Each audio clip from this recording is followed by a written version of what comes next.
আজ আমাদের সঙ্গে স্টুডিওতে আছেন ক্রীড়া বিশ্লেষক দেব চৌধুরী। আমরা তার কাছে যাচ্ছি। দেব, আপনাকে স্বাগত জানাচ্ছি। গতকাল রাত না, অ্যাকচুয়ালি গতকাল বিকেল থেকে আসলে স্পোর্টস অঙ্গনে একটা একেবারে অনেক ইভেন্টফুল একটা ডে নাইট পুরোটাই বলতে পারি। শুরুতে একটু ব্রাজিল ফ্রান্স ম্যাচ নিয়ে আলোচনায় আসতে চাই। আপনার কাছ থেকে অনেক কিছু আজকে জানার আছে, কিন্তু শুরুতে এই একদম যেই ইভেন্টটা আমরা শেষ করেছি ওইটা নিয়ে, ব্রাজিলের এই ম্যাচটা নিয়ে আসলে অনেক প্রত্যাশা। ব্রাজিলের দলটা কেমন হবে, কি হয়েছে, কাদেরকে বাদ দেওয়া হলো, যারা একদম তারকা ডিফেন্ডার ছিল তাদের অনেকেই ছিল না। নেইমার ছিল না, সবার আগ্রহের কেন্দ্রবিন্দুতে নেইমার ছিল, সেই নেইমারও ছিল না। ব্রাজিলের পারফরমেন্সটা আপনার কাছে কেমন লাগলো? এবং ফ্রান্সের পারফরমেন্সটা তো আমরা দেখেছি, ফ্রান্স একদম দুর্দান্ত পারফর্ম করেছে। সব মিলে ম্যাচটা কেমন দেখলেন? ধন্যবাদ। ফার্স্ট হচ্ছে আপনার ব্রাজিলের এই হেরে যাওয়া ডেফিনেটলি ব্রাজিলের যে ভক্ত তাদের জন্য কষ্টের কারণ, মন খারাপের কারণ। কিন্তু আমার মনে হয় যে কার্লো অ্যানচেলোত্তি খুব একটা অখুশি হবেন না, কারণ আপনি আপনার ব্যাক লাইনে যখন ওয়েসলি, ব্রেমের, পেরেইরা তাদের নিয়ে ব্যাক লাইনটা সাজাচ্ছেন যারা তুলনামূলক কম অভিজ্ঞ, এবং আপনার হাতে এখনো পর্যন্ত সেই ধরনের রিসোর্সেস আছে যারা ওয়ার্ল্ড ক্লাস, এবং ফ্রান্সের প্রবেবল বেস্ট পসিবল 11-এর এগেইনস্টে আপনি 2-1 গোলে হেরেছেন, ভালো কিছু চান্সেস ক্রিয়েট করেছেন, যদিও সেটা এনাফ না। তো আমার মনে হয় যে খুব একটা অখুশি হওয়ার কারণ নেই। যে জায়গাটাতে আমার মনে হয় যে ব্রাজিলের একটু হলো চিন্তার জায়গা, সেটা হচ্ছে ব্রাজিলের ফ্রন্ট ফোর। যদি আপনি দেখেন, ফ্রন্ট থ্রি বলছি আমি, ফ্রন্ট ফোর বলছি, যে রাফিনিয়া, গ্যাব্রিয়েল মার্টিনেলি কিংবা ধরেন ভিনিসিয়াস জুনিয়র, তারা সবাই মিলে যে ফ্রন্ট ফোরটা তৈরি করলেন, এই ফ্রন্ট ফোরটা আমার কাছে মনে হয়েছে যে তাদের রোলটা একটু বেশি নাড়াচাড়া করা হয়েছে। ভিনি রাফিনিয়ার যে একটা কম্বিনেশন আমরা সবসময় দেখতে চাই, ওটা কিন্তু গতকালের ম্যাচে খুব একটা চোখে পড়েনি।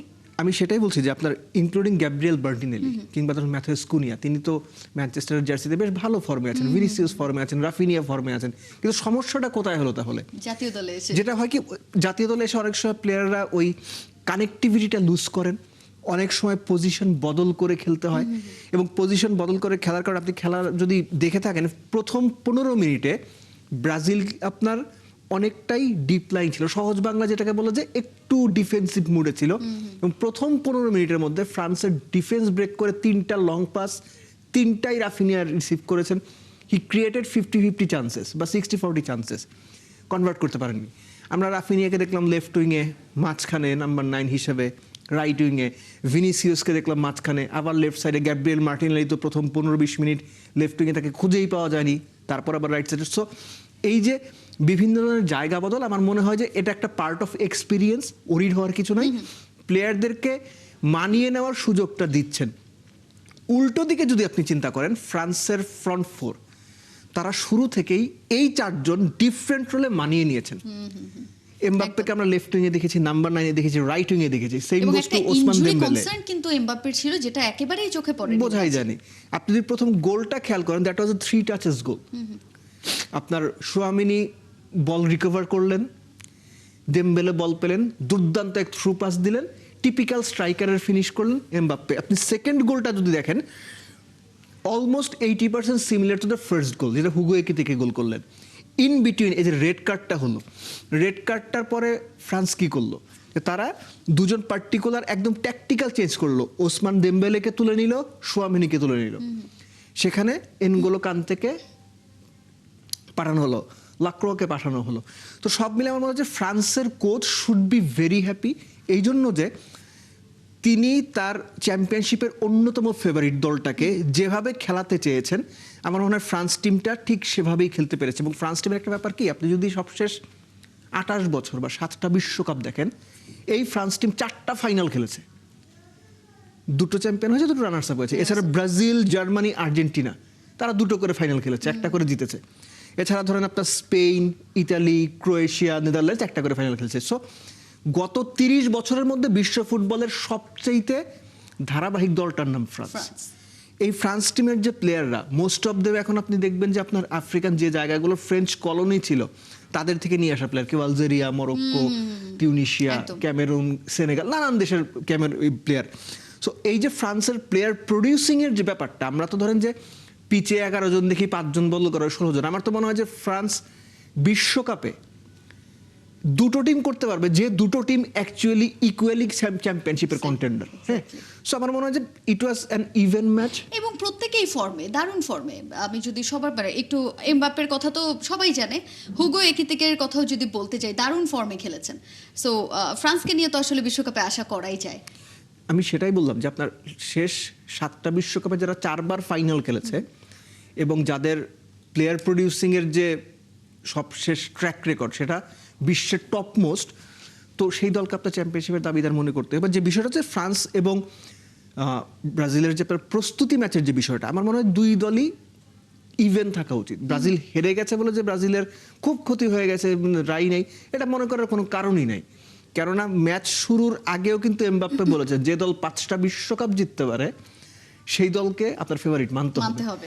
সেকেন্ড থিং হচ্ছে, আমি পার্সোনালি ফিল করি বিশ্ব ফুটবল এবং বিশ্ব ক্রিকেটের 2 হলুদ জার্সি ব্রাজিল, অস্ট্রেলিয়া, এই 2টা টিম যে টুর্নামেন্টেই খেলুক আপনি চোখ বন্ধ করে এই 2 দলকে ফেভারিট মেনে নিতে হবে, তারপরে বাকি আলোচনা। এবারে আলোচনাটা একটু দেশের ফুটবল নিয়ে করতে চাই, যেটা গতকাল ভিয়েতনামের বিপক্ষে বাংলাদেশের একটা ম্যাচ হলো, যেটা ফিফা ফ্রেন্ডলি ম্যাচ। বাংলাদেশের এখানে পাওয়ারও কিছু নেই, হারানোরও কিছু নেই, তারপরও বাংলাদেশের জন্য তো একটা বড় পরীক্ষা, কারণ দীর্ঘ একটা সময় বাংলাদেশ আন্তর্জাতিক ফুটবল থেকে দূরে ছিল।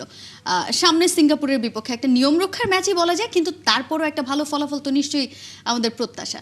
তার আগে এই যে হাভিয়ার কাবরেরার যেসব বক্তব্য, এই বক্তব্যগুলো আসলে দেশের ফুটবলটাকে আরো কি পেছনে ঠেলে দিচ্ছে কিনা? একটা ব্যাপার হচ্ছে কি তাজিন, ধরেন বাংলাদেশের যে প্লেয়াররা রিসেন্ট টাইমে সবচেয়ে বেশি নজর কেড়েছেন, লেটস সে হামজা, সমিত সোম কিংবা অন্যান্য বিদেশি বংশোদ্ভূত যারা আছেন, জায়ান সহ, তারা আসার পরে যে ব্যাপারটা হয়েছে যে বাংলাদেশের খেলা দেখে ভালো লাগতো। বাংলাদেশ ম্যাচ হেরেছে, শেষ মুহূর্তে গোল খেয়ে ড্র করেছে, এরকম অনেক ঘটনা ঘটেছে, হার্ট ব্রেকিং অনেক ব্যাপার ছিল। এই প্রথম আমার মনে হলো হামজারা আসার পরে এই একটা ম্যাচ যেটা দেখে মনে হয়েছে পুরনো বাংলাদেশকে দেখছি। এক্স্যাক্টলি। এবং আপনি ম্যাচের শুরুতেই যখন হামজাকে নিয়ে সেন্ট্রাল ডিফেন্ডার বানিয়ে দেবেন, যখন আপনার প্লেয়ারদের মধ্যে ওই কনফিডেন্সটা আপনি ইনজেক্ট করতে পারবেন না, এই কথাটা সবসময় বলা হয় ফুটবলে কোচ বা ম্যানেজার এখন নাও দিস ডেইজ অনেক বেশি ইনফ্লুয়েন্সিয়াল, অনেক বেশি নির্ভর করে তিনি কিভাবে তার দল প্লেয়ারদের চালাচ্ছেন, কি প্ল্যান দিচ্ছেন। সবার মনে হয় এই জায়গাতে ডেফিনেটলি প্রথম ব্যর্থতা প্লেয়ারদের, দে হ্যাড ফেইল্ড। কিন্তু কোচের যে ব্যাপারটা হচ্ছে কি, এখন এই হাভিয়ার ক্যাবরেরার ব্যাপারটা এখন আমার মনে হয় যে বাংলাদেশ ফুটবলের জন্য সবচেয়ে বড় বিস্ফোরণ, গলার কাটা একটা, নামাতে পারলেই বাঁচে বাংলাদেশ। বাংলাদেশ ফুটবল ফেডারেশন আসলে কোন চিন্তা থেকে হাভিয়ার ক্যাবরেরাকে কন্টিনিউ করছে, আমার মনে হয় ফুটবল আলোচনা বাদ দিয়ে এটা নিয়েই সবচেয়ে বেশি ইনভেস্টিগেটিং রিপোর্ট হওয়া উচিত। What is the story behind football federation ক্যাবরেরাকে কেন চায়? কেননা অনেক বিশ্লেষকই মনে করেন এই প্লেয়ারদের হ্যান্ডেল করার মতো বা তাদের প্রপার ইউজ করার মতো ফুটবলের ট্যাকটিক্যাল নলেজ ক্যাবরেরার নাই। গুরুত্বপূর্ণ একটা আলোচনা, সেটা হচ্ছে পিএসএল, যেখানে আইপিএল পিএসএল দুইটা একদম, পিএসএল এবার আসলে বাংলাদেশের 6 জন প্লেয়ারকে নিয়ে একদম চমক দেখিয়েছে। গতকাল পারভেজ ইমনের পারফরমেন্স নিয়ে আমরা সন্তুষ্টির জায়গা কোনোটা দেখছি না, আসলে মোস্তাফিজের পারফরমেন্স কিছুটা হলেও আশা জাগাচ্ছে। এই বিষয়টা কেমন দেখছেন? প্রথম কথা হচ্ছে যে পারভেজ ইমন, আমি ফার্স্ট ম্যাচ দেখে কোনো ক্রিকেটারকে জাজ করা একদমই অনুচিত। পারভেজ ইমন এই উইকেটে 13 বলে 14 করেছেন, দ্যাট ইজ অলসো ফাইন। আমার যেটা ভালো লেগেছে যে পারভেজ ইমন টি-20-তে রিসেন্ট টাইমে কিন্তু আমরা দেখেছি তিনি 4 নম্বরেই ব্যাট করেছেন, কেননা বাংলাদেশের মিডল অর্ডার ক্রাইসিসের জন্য। পিএসএল এর ফ্র্যাঞ্চাইজি চাইলে তাকে ওপেন করাতেই পারতো, কিন্তু তাকে যে 4 নম্বরের রোলটা দেওয়া হচ্ছে এবং স্পিনারদের তিনি যেহেতু ভালো খেলেন আর স্পিনারদের হ্যান্ডেল করার যে অ্যাবিলিটিটা আছে সেটা ইউজ করার সুযোগটা তাকে করে দেওয়া হচ্ছে, এটা আমার কাছে ভালো লেগেছে। আর মুস্তাফিজ আমার মনে হয় গেল ডেবিউর পরে, প্রথম 2-3 বছরের পরে যে ফর্মে মুস্তাফিজ ওই সময় ছিল, 7-8 বছর পর আমার মনে হয় যে ওই ফর্মটা মুস্তাফিজের ফিরে এসেছে। কেননা 12টা বল করলেন, একটা বাউন্ডারি কনসিড করলেন না, আপনার সেই টিপিক্যাল একটা স্লোয়ার বলে সেকেন্ড ওভার লাস্ট বলে গিয়ে উইকেট পেলেন। সো মুস্তাফিজের এখন ব্যাপারটা হয়ে গিয়েছে কি যে he is in the sky high in on his confidence. এবং এটা আপনার এই কনফিডেন্সের ব্যাপারটা বা তার যে ইম্প্যাক্ট, এটা রমিজ রাজা কিংবা ধরেন যে ওয়াসিম আকরামরা প্রেস বক্স থেকেও কমেন্ট্রি বক্স থেকেও খুব দারুণভাবে বলছিলেন।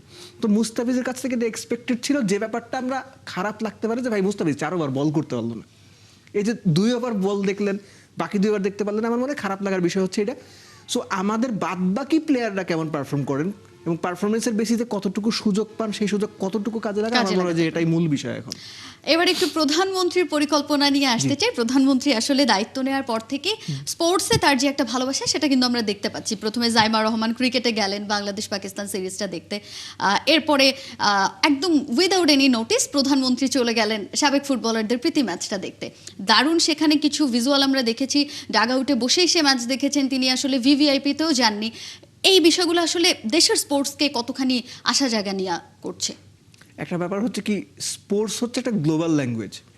শুধুমাত্র স্পোর্টস দিয়ে একটা জাতিকে ইউনাইট করা সম্ভব, এবং শুধুমাত্র স্পোর্টস দিয়ে একটা জাতির মধ্যে ওই জাতীয়তা বোধ জাগিয়ে তোলা সম্ভব। আপনি যদি সুযোগ পান একটা মুভি দেখবেন, ইনভিক্টাস, সাউথ আফ্রিকার ওয়ার্ল্ড কাপ উইনিং এর সময় নেলসন ম্যান্ডেলা তাদের রাগবি ক্যাপ্টেনকে ডেকে বলেছিল যে if you want to unite the South Africans as a nation we need to win the world cup. South Africa বিশ্বকাপ জিতে, আমি জাস্ট এজন্য বললাম একটা উদাহরণ হিসেবে, সত্যি ঘটনা। ম্যাট ডেমন, মর্গান ফ্রিম্যান ওই আপনার সিনেমার মানে মূল চরিত্রে। আমি উদাহরণটা এই জন্য দিলাম যে একজন দেশের প্রধানমন্ত্রী যখন স্পোর্টসটাকে প্রায়োরিটাইজ করবে, কারণ সবসময় কিন্তু আপনি সংবাদেও দেখবেন যে রাজনীতি, অর্থনীতি, বিদেশি খবর সবার শেষে গিয়ে স্পোর্টসের দুইটা স্পোর্টস নিউজ থাকে। এটা কিন্তু আমরা অনেক আগে থেকে দেখে আসছি, ছোটবেলা থেকে দেখেছি, আপনিও দেখেছেন আই গেস।